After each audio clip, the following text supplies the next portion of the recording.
बोलूयात पुढच्या बातमीकडे। अमरावतीचे भूषण गवई सर्वोच्च न्यायालयाचे पुढचे सरन्यायाधीश होणार आहे। यावर आता त्यांचे बंधू डॉक्टर राजेंद्र गवई आणि बालमित्र असलेल्या रूपचंद्र खंडेलवाल यांनी प्रतिक्रिया दिली। नगर परिषदेच्या शाळेत शिकणारा माझा भाऊ सरन्यायाधीश झालाय।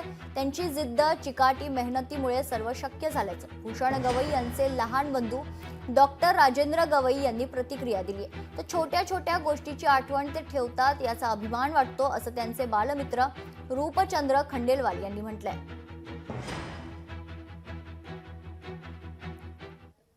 मोठा भाऊ म्हणून मला अतिशय अभिमान वाटतोय। त्यांच्या बुद्धिमत्तेमुळे, त्यांच्या मेहनतीमुळे आणि त्यांच्या चिकाटीमुळे हे सगळं काही घडलं। एक मराठी मीडियमचा मुलगा सरळ 7वी मध्ये इंग्लिश मीडियममध्ये प्रवेश घेतो, त्यांना झेपेल का अशा प्रकारची चर्चा संपूर्ण शाळेमध्ये होती, कारण की मी त्याच शाळेमध्ये शिकलो।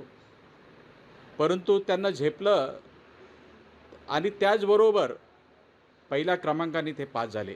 बाबासाहेब आंबेडकरांचे विचार आमचे पिताश्री दादासाहेब गवईंनी पुढे नेले, पण आमचे बंधू भूषणजी गवई त्यांचे विचार त्यांनी ते खरे करून दाखवले।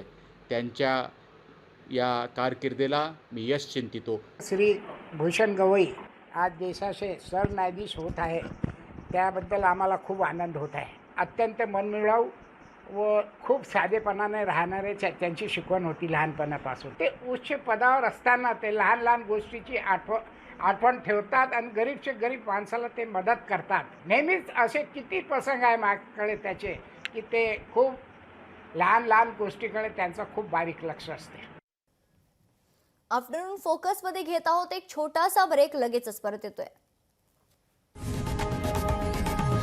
लोकशाही मराठी ऐका, पहा, जागरूक रहा।